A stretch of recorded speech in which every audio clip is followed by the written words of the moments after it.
Chimafidi non kotu era one radio. Jumpe bietia. Chimafidi non kotu era one radio. Oh, ayum pampuma. Chintu, asam pampuma. Chintu, ekratum kuma. Era one, lebo yung pampuma.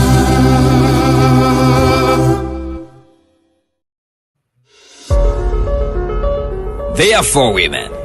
They are beautiful with brains.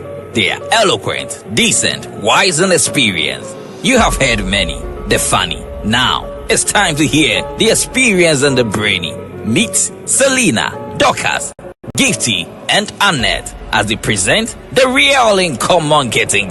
In common BISS chain, the dead, as in Takrenu assume the dead, the real in common getting. Showing live this and every Sunday, 7 p.m. on Era One Radio on Facebook and on YouTube, Era One Radio and on Taibo channel. Kaise, so we see the real in common getting ya. What brabon tete, we nyan konkonsa, we the real in common getting.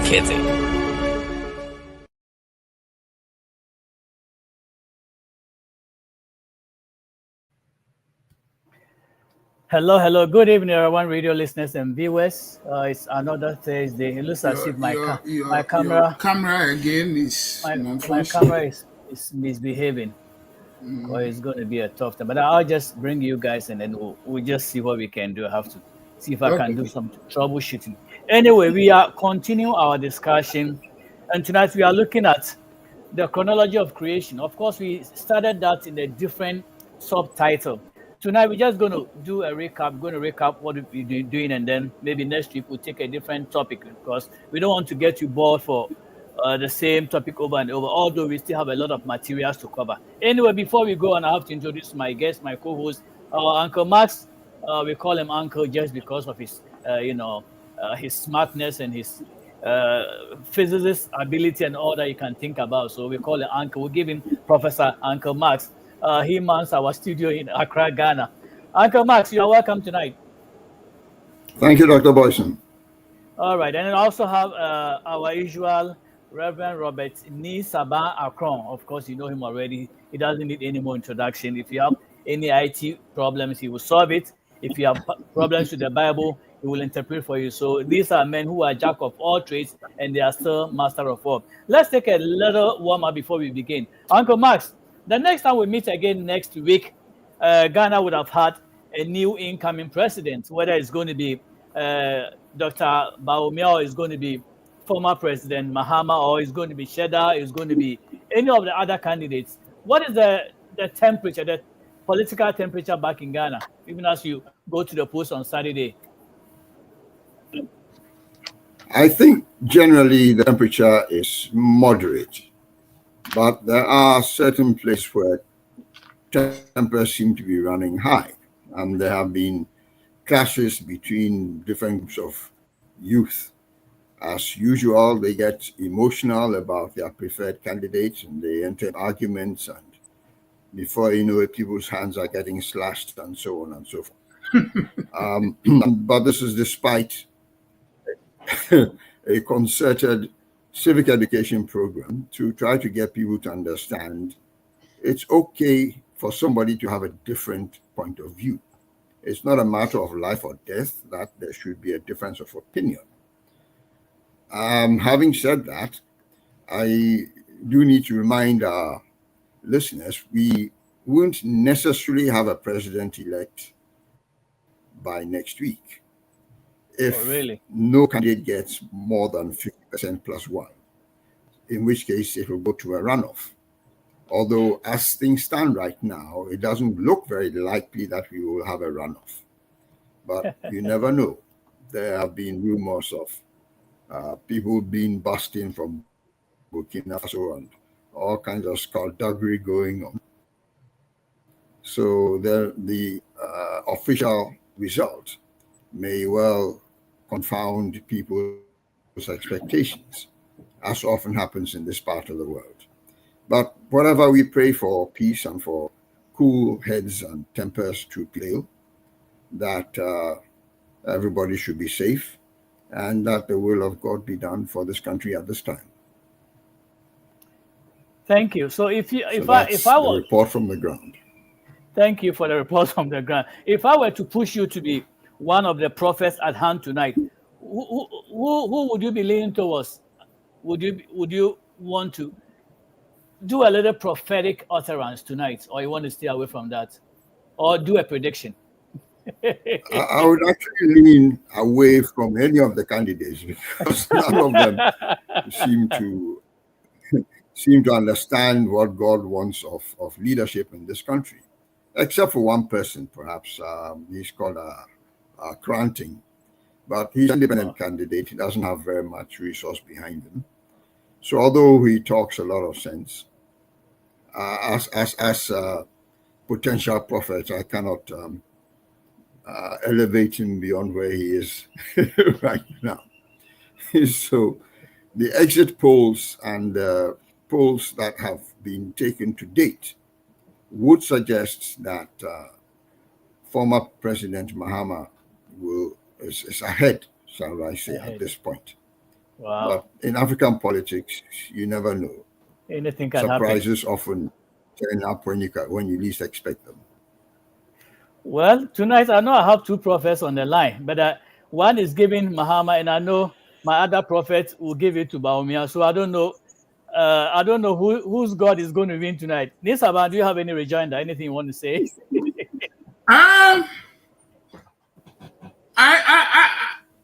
Well, the latest poll I saw by Professor Smart Sapon has Baumia ahead, and he seems more credible than Musa Dankwa of Global Info Analytics. And I think Baumia is a better candidate, and I hope he wins. It's not that Mahama is not good, but I think Mahama has been selfish. Mahama should have allowed somebody else to run.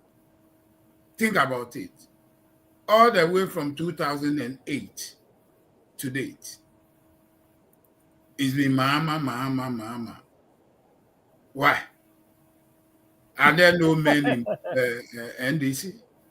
Well, same thing happened here. Why did they say Trump when there were other candidates? At least Trump 2 times or 3 times, but the second time he was the president, and he had the option to run again, and he lost, and then has come back. Mahama, 2012, 2016, 2020, now 2024. What's the problem? Are there no men in Israel? In Israel. In Israel or NDC? For me, that's one reason I want him to lose, so that other candidates can emerge.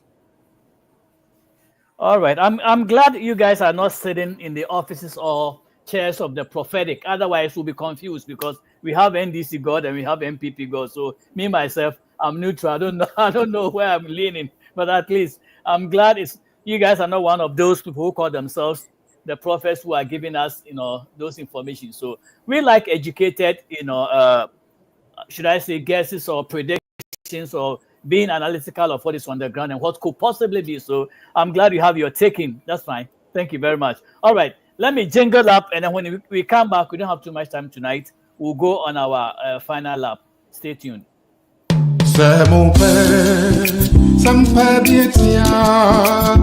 Chimafidi nunkotu era one radio. Jumpe dietia. Chimafidi nunkotu era one radio. Oh, and pampuma. Chintu, asam pampuma. Chintu, negratumuma. Era one, yebo yumpampuma.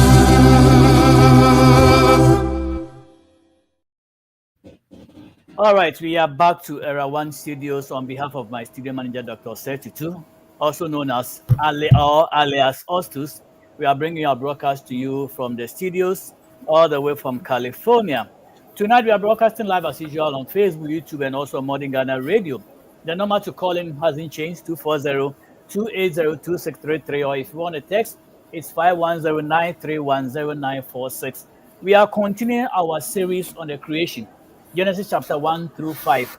Sometimes we read those verses as if they are nails and bones, but they have really uh, strong meanings and they even pertain to our life because very soon you realize that these scriptures, the foundations of them can help us in our day to day activities. Permit me to read Genesis 1 1 through 5, and then I'll come to my gentlemen. All right, so this is what it says. In the beginning, God created the heaven and the earth was without form and void, and darkness was upon the face of the deep, and the Spirit of God moved upon the face of the waters. And God said, let there be light, and there was light. And God saw the light, that it was good, and God divided the light from the darkness. And God called the light day, and the darkness he called night. And the evening and the morning were the first day. All right, let me go to Uncle Max quickly. Uncle Max, tonight we said we want to do a little recap on, we want to bring a bit of curtains to this, and then we'll pick it up another time because we want to prepare for the Christmas festivities. Give us your summary of what we've been looking at all these weeks, and then we'll see what Nisaba also has to say. Okay. Well, there are two tracks to this.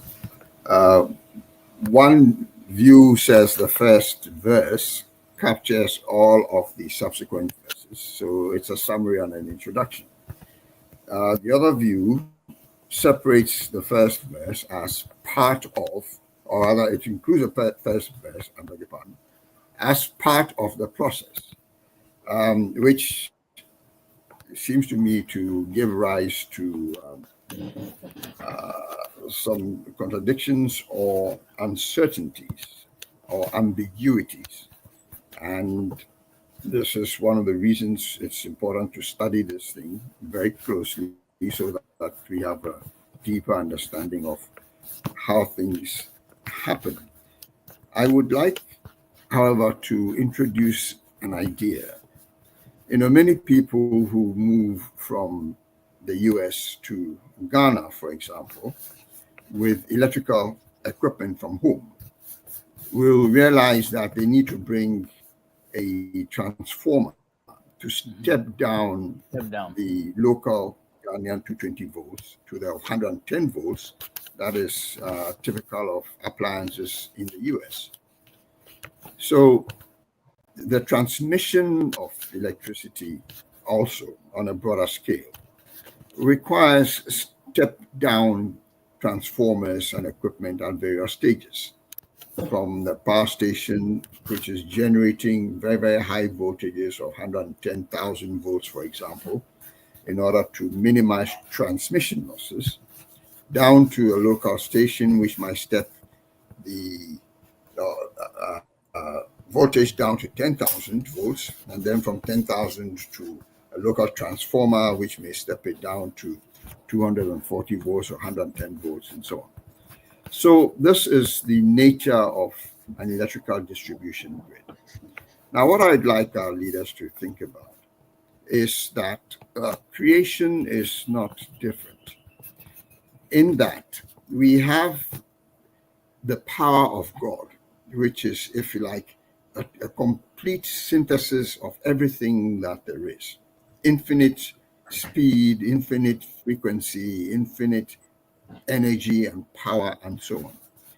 And for things to be manifest in the world that we inhabit, they have to be stepped down. That power has to be stepped down in stages. Okay? It has to be stepped down in frequency, it has to be stepped down in power, it has to be stepped down in energy levels, and so on. And ultimately, from pure energy, it condenses into the different elements that we are familiar with, whether it's fire or air or water or earth. These are the four core elements that are represented by our four fingers, the fifth being the origin of all things. So It's a process by which things are stepped down to a point where they can then condense and manifest. And our everyday experience starts off with, if we want to create something, we have an idea.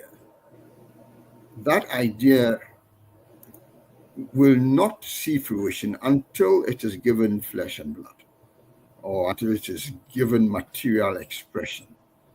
But before we get to the material expression, typically, a person with an idea will write it down, will articulate that idea, and will use the articulation to create a plan, a project plan, or a manufacturing plan, or architectural drawings, whatever it is. A plan which will then be used as the template and reference for the thing that is to be created. Okay? So you start off with an idea, it's an abstract thing, but it has to be stepped down into a template stage. And then that template also gets stepped down into the material expression. This is our everyday experience. And I would suggest that everyday experience is what is being captured in the first few verses of Genesis chapter 1, where God also goes through this multi-stage process of creating the universe. Starts off with an idea, which is formless. It doesn't have, my thoughts, at least unless we start to see psychically. They don't have color, they don't have form, but they are there. They are tangible nonetheless. And at some point, we articulate those ideas, whether we speak them into being, or whether we speak them out, or we write them down, or we create them in a computer program or application, and so on. And that then gets used as the reference template to create whatever it is we want to do. So, ladies and gentlemen, this is what I would suggest is maybe a useful framework for us to look at. This narrative of the creation of the universe, or at least our quadrant of the universe, planet Earth, by Lord God Almighty. So I hope that helps. And now I'll hand over to Pastor Akron, who will doubtless refute everything I've said with his infinite wisdom and sagacity. Well, Over to you, Reverend. I haven't said it. I don't think we dispute. I mean, 99% of the time, Pastor Crow agrees with you, so you are just pulling his legs. Dr. Boyce, Is the 1% of the time that I'm afraid of. The 1%. Thou shalt not lead me into temptation. Watch and pray. Watch and pray. No, Amen. okay, I think I would agree. I mean, Uncle Mas brings different angles to the study, and that's very important. I learn a lot from, even when I don't agree. I look at the quality of the argument, and I salute you for that. Well, Thank you, sir. When you look at this test, I mean, the question of idea, the way Uncle Max articulated it, I think I'll give it kudos. I mean, top marks. I will only add a little, right? Because when we started, Dr. Boyson, you realize that we made the point that scholars, Bible scholars, theologians, and what have you, and even engineers who are not necessarily Christians, but have taken some sort of interest in the creation narrative, seem to identify a gap between Genesis 1:1 And there is, I think, a high degree of legitimacy and validity in that observation. And the simple reason is that, Dr. Boyson, when you look at, you step back and then you look at God, the all-knowing God, the all-powerful God, the present everywhere God. And you look at the description given in verse 2. You want to ask, what really happened? And I would take my argument from this angle, right? Cause and effect, I mean, in the technical term in AI, I mean, that we use, we call situation logic and then event logic. We'll deal with epistemic logic also as part of it later. But Dr. Boyson, the way you go about it is you start with the situation. Situation tells you about the state of affairs of the world at any point in time. So if we take Genesis chapter 1, verse 1, one thing that looms large is the existence of God, because the Bible says in the beginning, God creates. So the act of creation happened in the beginning. But we know that things don't create themselves. There must be an active intelligence to initiate the process of creation. So God himself must pre-exist the creation of the products, which are heaven and earth. And if God predates the creation of those products which were created in the beginning, then God predates the beginning. You're getting my point? So, Yes, situation, that what we call the initial situation, situation 0, God exists. And then the way we look at it is, what action or event happened, right? If it is event, what is it? If it was an action, what is it? God, the action God performed was creation, leading to two entities, the earth and the heaven. Then verse 2 takes us in a very strange direction. Here is verse 2 talking about effects, but we can't identify the causes. Because, again, the way I want to look at it is, one, identify all the actions or the events in Genesis 1 to 5. So you look at God creates in verse 1. God moves upon the face of the waters in verse 2. God speaks light into being, verse 3. God divides the light from the darkness, and then God calls the light day and calls the darkness night. These were actions that God performed. You can choose to call it events that took place or occurred. So if we take each event or action, we want to look at the effect that flows out of it, right? So in the act of creation, when he created, we have an existing heaven and an existing earth. Those will be the effects in verse 1.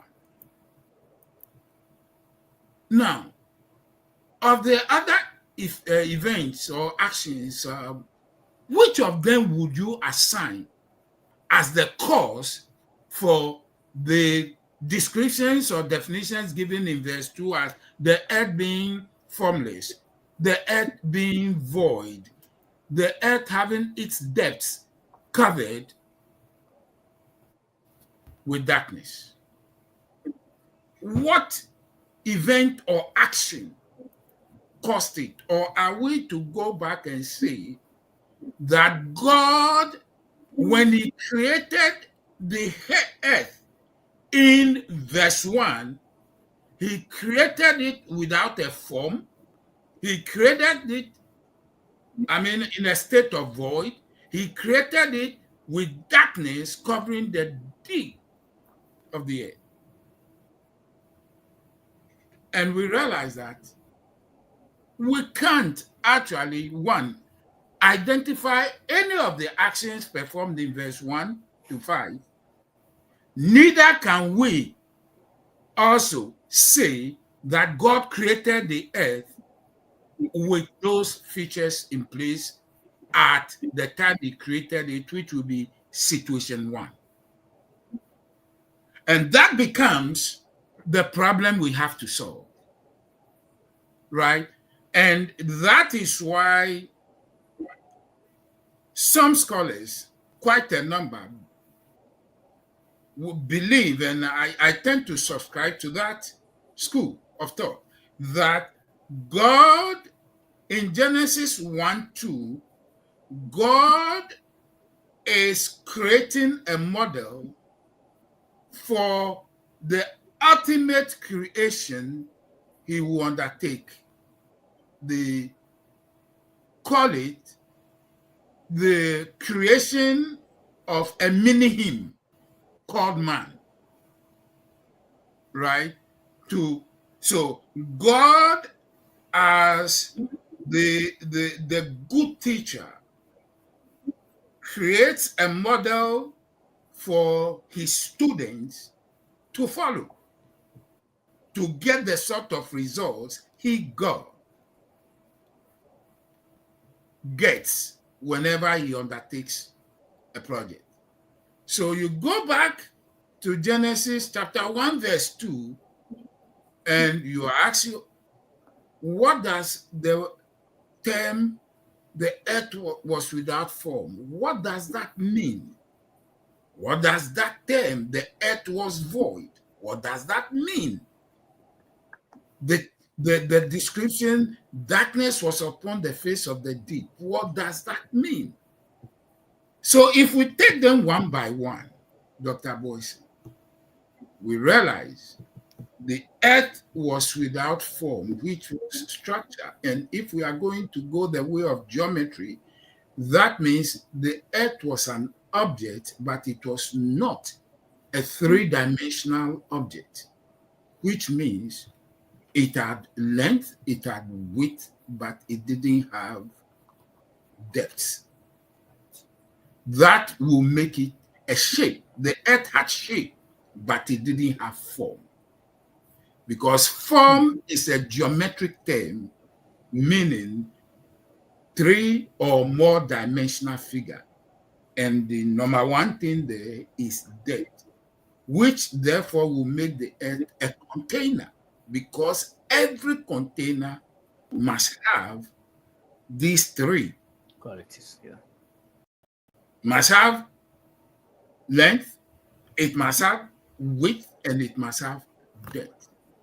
So are we going to say that God created the earth in verse 1 with the absence of form, or what? Void, the earth was without void, means the earth was empty, a complete wasteland. Is that true? We don't know, but that's what we are working with.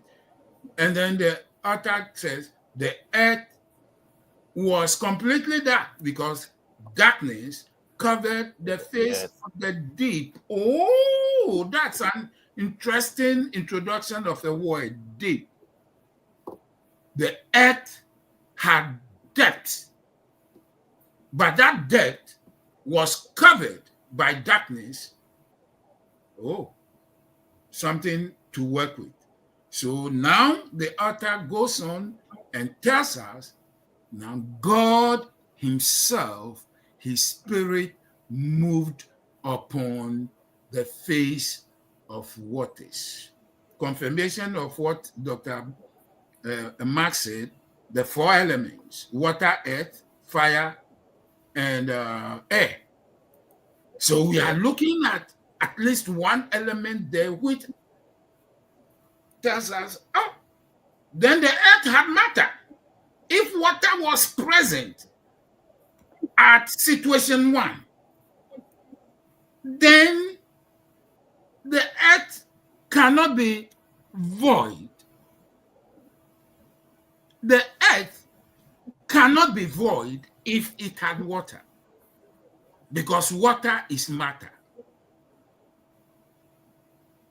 You getting me, Dr. Boyson? And then Yes, the sir. question becomes, then why did the author say that the earth was void? And that's where we have to find an explanation. The last time I said, in logic, we have something we call default logic or default reasoning.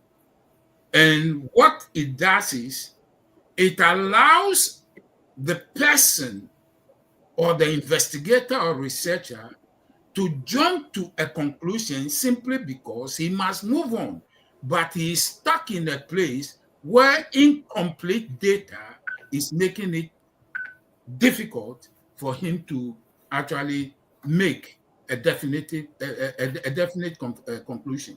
So default logic helps us here that, oh, the author was giving us a demonstration of default logic because he didn't have what? Sufficient data. Why? Because darkness was covering the face of the deep and he couldn't see. In this case, God was acting as a narrator with human features, not the God with all knowledge, all power, all presence. You getting me? And this actually helps us to understand this particular piece of literature, that God introduces default logic for us to use it to shepherd us along the way to deal with interruptions and disruptions in our thought patterns when we confront situations and we have to deal with. So Thank you, sir. that's where we have to learn that now we know that there was water. And if there was water, the earth was not void.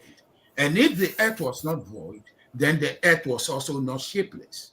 Why, therefore, would be the reason God will ask for what? Light. Because light will remove the darkness that was covering the face of the deep. Thank you. All right. Thank you very much, Pastor Kron. I really appreciate that both of you have made your points clear. Let me piggyback on where you landed about the lights coming into separate or even overwhelm darkness. Now, Uncle Max, let me ask you a question. This question. We want to do a practical application here. Sometimes realize that one problem could be the solution to something and vice versa. So now we, in the beginning, realize that God didn't appreciate total darkness covering the earth. But this same God used light to separate darkness. And then again in creation, he realized that he still needed the darkness for us to overlap or use both the light and the darkness in our life. We have, let's say, 12 hours of daylight and maybe 12 hours of darkness, unless we have to fall back and fall in according to some. Now, Uncle Max, lead us through some application in life where God wanted to get rid of the darkness, but later he realized that no, I cannot get rid of this darkness completely. Now I need it to be a revolution. Light will come in, darkness will come in, they rotate. Is there any life application that we can gain from? Well, we go to sleep every night and we wake up in the morning. we have these rhythms that govern our life and actually are very critical to good health. In that, the body is designed in such a way that it has cycles. It grows or puts on matter, and then it consolidates and gets rid of matter, such as toxins and so on that accumulate, and then takes in new matter for the purposes of generating energy, for the purposes of repairing tissues, and so on. So you have these two cycles of activity and relative inactivity, which allows the body to recover, to recuperate, to rejuvenate itself, and so on. So the light and dark in our lives is of critical importance. And indeed, if you deprive somebody of darkness and keep them in the light all the time, their health begins to deteriorate. Yeah, because there's organs in the body that are sensitive to light. Now, at this point, I might mention the fact of the pineal gland, which many consider to be basically the seat of the soul, which is linked to what is referred to as the third eye, okay, which is supposed to be in between your two eyes. And it's a metaphysical construct. Now, if you had an eye behind your skull, the front of your skull, it would not be able to receive ordinary visible light. But that does not mean it may not be sensitive to visible light, because we have to remember that light isn't, as we experience it, isn't a single frequency. It is a range of frequencies. And the light that we get from the sun, apart from the main 7 colors of the rainbow that we are all familiar with, that light, that radiation also has infrared at one end and ultraviolet at the other end, and extends into a whole range of other frequencies, X-ray frequencies, radio frequencies, extremely long wave frequencies, and so on. And many of these frequencies actually go through bone, they penetrate bone. So you can have an organ in the middle of your head, which may not be able to receive visible light, as we term it, but is nonetheless responsive to the radiations that accompany what we call light. You understand? And this phrase that God separated the light from the darkness, I think is a very telling phrase. Because what is that saying? It is saying that in the same place where we've got what we call light, there is also darkness. Yeah? And the most logical description or most logical explanation for that is that there was a bouquet of frequencies, some of which are visible to the human eye and others which are not visible to the human eye, which we would call dark because we can't see it. We can't see it being reflected. Although if you had a radio or you had a TV set or something, you could probably pick up some of those frequencies. Okay. But to us, it is dark. And so we have to interpret some of what we see in the Bible in the context of the knowledge that we have today, which, especially regarding electromagnetic radiation, gravitational radiation, and so on, which may not have been available to the writers of this narrative at the time that the narrative was written. Okay, so we have the benefit of a certain amount of scientific knowledge today with which we can interpret some of what is written here. And again, as another example, the King James Version refers to the firmament, okay, as heaven, and God called the firmament heaven. But in other translations and interpretations, they don't use the word firmament, they use expanse. And they don't use the word heaven, they use the word sky or space. And if you do that, then you realize you will have been introduced to the four main elements that we are familiar with: fire, okay, aka light, the firmament, aka air, which occupies the sky. We've been introduced to the waters, and then the earth, the four elements, coming from the fifth element being the consciousness and the will of God.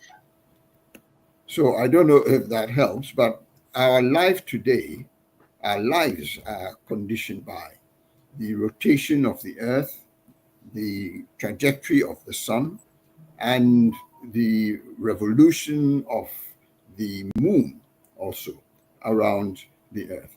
And all of these are the result of an interplay of electromagnetic and gravitational and other forces, okay, that govern how quickly things rotate and revolve and so on, and have a very significant impact on how we live our lives and whether we are in good health because we are in harmony with these natural movements, or we suffer ill health because we are out of balance within ourselves and or with our environment. So I hope that answers the question. Very well, very well, very well, very well. Yeah, I did. Nisab, I don't know whether you want to add anything to the wisdom that Uncle Max has spewed out for us. Yeah, I mean, let me, I mean, I'm in the computer field, so let me give you an example. In computer or network security, right, we have this concern to hide certain information from people who don't have the need to know, and then make that same information available to those who have the need to know.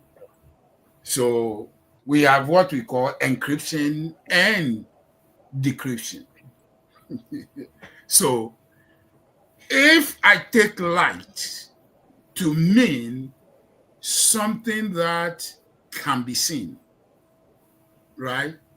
And I take darkness as something that does not make itself available to be seen, then I go to an, let's say, a network environment, a work environment. I have groups of people working in the same physical location, but you have different groups with different needs, right? Some have the rights to highly classified information, and some don't, right? But the data is the same for the company, stored in the same place. But for those who don't have need to know, you introduce darkness, which means you encrypt the data or you take away their rights to have access to that data. That is introducing darkness in the space. You need a password. Yeah, anything like so. If it is a password, it is the password that introduces light. Now, the password gives you the access to the data that was originally kept away from you. Hidden from you. So you step back and you realize the validity, the relevance, and the necessity of both darkness and light operating within the same space. Call it physical space, call it mental space, and what have you. Even call it from the angle of civilization, the lack of it and the presence of it, right? But that's light and darkness. Because Dr. Boyson, you realize something, that when we get to verse 2, it appears there was total darkness on the earth, right? The earth was totally dark because its surface was covered by what? Darkness. Darkness. You couldn't see anything. But that didn't mean that the earth didn't have form. It was just hidden. That didn't mean that the earth was contentless, just because the content was hidden, right? Because of darkness. So light comes and everything can be seen. So this is the way you look at it. At one point, you couldn't see anything. Then God introduces light. At that point, you could see everything. So how long did the lack of light or the absence of light, how long did it last? Give it. We are not told. We are not told. So let's introduce some time elements, right? And it becomes very fruitful and very useful. If you go back to what I said, you deal with the situation 0, it was only God who was present. The beginning was not even present, let alone the products that were created in the beginning, right? So that is situation 0. Call it time 0 too. Sure. So at time 0, situation 0, only God existed. The beginning hadn't come into being. Heaven and earth hadn't come into being, right? Then we get to situation 1, where the heaven and the earth are created. Call it time 1, right? So we have time 1 and situation 1. But Dr. Boyson, mind you, when time 1 and situation 1 came into being, situation 0 didn't depart. Because situation 0, God existed. So you have time moving, but situation also moving, but the prior situation before situation 1 was still there, which is God was present. Now, let's go to verse 2. Darkness. Again, we don't know which action caused the darkness to occur. We don't know the action that caused the earth to be described as formless. We don't know the action that caused the earth to be void. But again, there has something new has happened. There is a new situation. So you have situation 2. The earth is dark. The earth is formless. The earth is void. That also means the time has moved. So at time 2, situation 2, nothing could be seen. Are we getting the picture clear? Nothing could be seen. In verse 2, God moved upon the face of the earth. But Dr. Boyson, mark it again. Did the situation change? No. Darkness was still in place. Are we getting the picture clear? In verse 2, when God performed that action, moving on the face of the waters, that did not change the situation because the state of the earth did not change. Darkness was still upon the face of the day. The earth was still formless. The earth was still void according to the description. So situation 2, time 2, however, nothing changed. Then we have situation 3.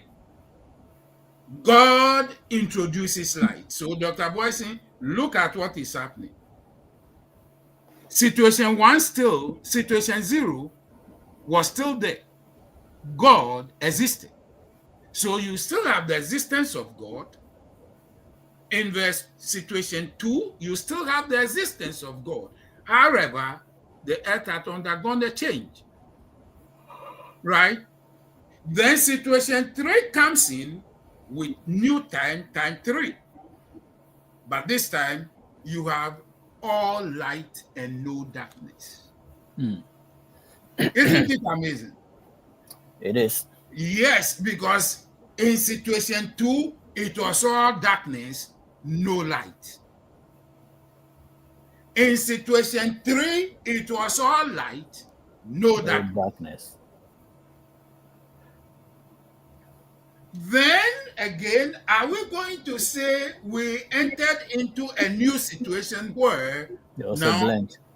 there was a blend? Yeah. You're getting me? So again, what caused God to decide that this time, instead of it was all darkness or it was all light, we are going to have time being divided into periods of darkness and periods of light within the same day? If that is a change, then we have to move the situation to situation 4 or situation 5. Right? So again, this gives us a useful means to really think through, right? Because what we get out of it, we get to recognize some things that are constant and some things that are not.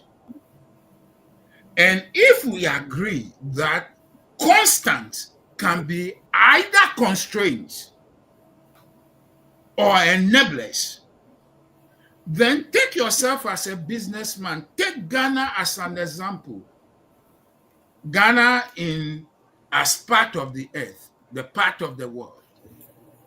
What constraints are in place in terms of our development and our aspirations? If they are constraints, then the question becomes the environment we are operating in. What does it permit and what doesn't it permit? Vis-a-vis Ghana as an agent, what are its goals? So you have the goals of the agent versus the constraints of the environment. Is that making sense?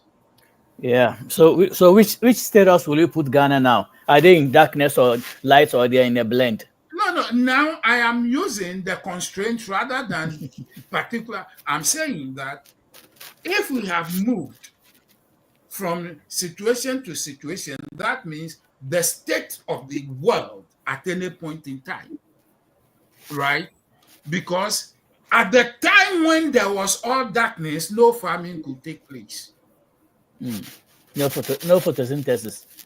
And at the time when it was all light, Dr. Marx's situation would come in. Certain elements in mankind will not function because they are sensitive to light. So you begin to realize what is happening here, right? So that God in his wisdom decides that maybe the darkness is good in its own right. Just as light is good in its own right.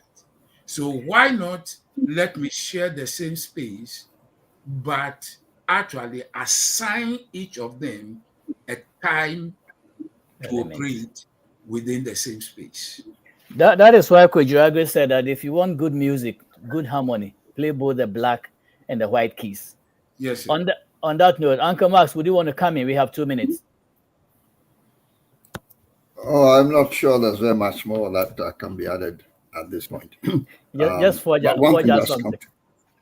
One thing that's come to mind, and this is a universal truth that many people are not aware of, that whenever you see an enclosure, okay, whenever there is an enclosure, you should know there is a pregnancy going on.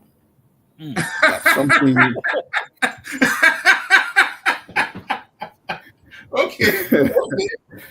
something is being given birth to. And typically, that enclosure, whatever's in it, will be in darkness because it is a sealed enclosure. Mm. Yeah. Think of an egg. The inside of an egg will be dark Mm. because it is sealed from light. And it is when you have that hermetic seal that whatever is developing within that egg can develop without interference and without being poisoned Distractions. from external influences. You understand? So this is a lesson that I think we need to apply in our everyday lives. If we want to make something, we want to do something, we want to create something worthwhile and impactful, we should know we should shield the creation process. We should keep it from being interfered with by external influences that will come to take away, so that it can be born pure. Once it is born, it can do well whatever it needs to do and so on. But this is the law of enclosures. Wow, powerful. That is very powerful because it reminds me of the fact that for those of you who like to open your mouth wide and wide, it is not every vision that you have to share with everybody. There are No, some indeed. visions that need to be cooked internally at home. Let it marinate. Let it go to the gestation period before it comes out. That's the problem that Joseph faced. He knew he was loved by his father. He made him a coat of many colors. This guy would not shut his mouth.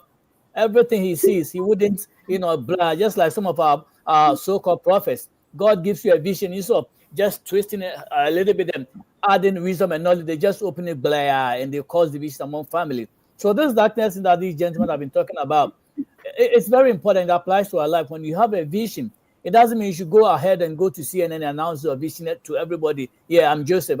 I'm the love of my father. I have a coat of many colors. You guys are all going to bow to me. Yeah, if they're going to bow to you, just keep it quiet and let it mature. Maybe if he hadn't done that too, he wouldn't have ended up in Egypt. Well, Nisaba, Uncle Max has rightly said it. I love his tangential flow. And I know you have a little bit, 30 seconds to wrap it up, and then we'll call it a night.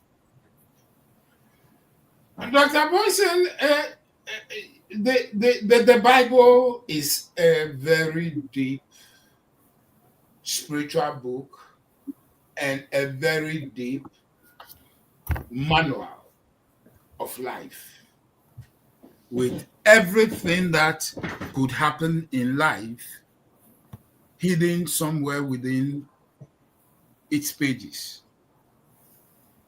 And the way we can extract the goodies, tease them out, clean and cleanse them, and then render them useful in our, call it, quest for mastery over any field of study or any field of industry. The Bible is critical, and it therefore requires us to read it with both reverence and critical reading and critical analysis. We should desist from just reading it on the surface and going our merry way. If we want to make something of our lives, the Bible is a good place to start.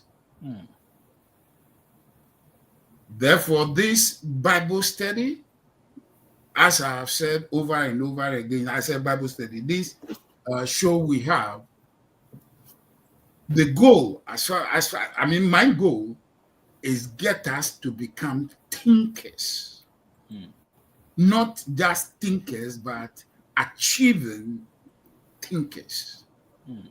We think, and then we develop ideas, and we put the ideas into operation, and then it becomes profitable. And we help to move the needle just a little forward for this life to notch a progress. Thank you. Thank you very much. Honestly, I am so blessed. I mean, I sit in the chair and I proctor or moderate, but I get blessed than even those who are listening. I mean, I cannot overemphasize how grateful we on Iran are to this gentleman, Uncle Max and Pastor Crom. They are full of wisdom and they always come to disseminate. On behalf of Uncle Max, I want to ask that the people in Ghana will go to the pool Saturday and cast their votes in a civilized manner. No fight, because if you go there and fight at the polls, whoever comes to power might not even remember that you hurt yourselves. So please go to the polls, cast your votes, and walk quietly back home until the results begin to pour in. It happened in the United States. One party said if they didn't win, there was going to be chaos in the world. Well, something else happened, and they won. There was no chaos. That to me doesn't describe fairness, because if you don't win and you're going to cause havoc, but then you win and you keep quiet, that doesn't sit well with me. But again, on behalf of Uncle Max, who's a very, very, very generous co-host to us, we want Uncle Max and his family alive every day and those around him, so we don't want any chaos. Go cast your votes and go back home. Whether it's Baumia, whether it's Mahama, whether it's Shada, whether it's any of Cranton, as Uncle Max said, any of the when they win, let the system go the way it has to go. It's 4 years. Don't go and kill yourself because your party lost. Don't not run through the street. Somebody has to die. It's not going to sit well. So cast your vote nicely on Saturday, and those of us on the other side will be listening to the results and find out who wins. We will jubilate with you and we will mourn with you. Those in the state, some have mourned already for their candidate not winning, and some have also jubilated for their candidate winning. So on behalf of everyone here on Era One, I want to say thank you for joining us. Uncle Max, thank you very much. Nisaba, thank you very much. Those of you watching, you can always go back to Era One and search Divine Connection, or just put in Era One on Facebook, YouTube. It will pop up. Select any of the topics that we've discussed all over the weeks, and you'll be blessed. There's some more material that we could have covered. This topic has not been exhausted. I mean, if you have Uncle Max and Nisaba taking the subject, you know it doesn't have an end. But just because Christmas is at the corner, we want to give a fresh topic and then take a different topic and run with it. So if God willing, we'll meet again next week. Uncle Max, I know it's almost midnight in Ghana. Luckily, tomorrow is Farmers Day, so take a rest, chill, relax. And Saturday, I'll meet you at the polls. We'll go cast our votes. I don't know. I haven't decided whether I'm voting for Mahama or Baumia or Cheddar, but I'll meet you over there. I know you're going to be in your white shirt. We'll meet. All right. Thank you, gentlemen. I'll see you when I see you. Have a good evening. Bye-bye. Bye. Have a good evening, everybody. You too, sir. Thank you. Bye. God bless. You. Kosuwa na ti Era One Radio empenyini say yensoma na motenten yesoma banyasafo Era One Radio yede nsem anomuaye ebrem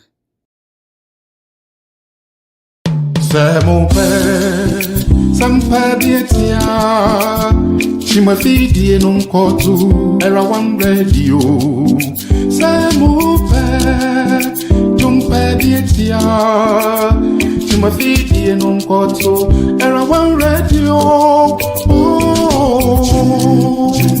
Ayum pamchima Chintu Asam pamchima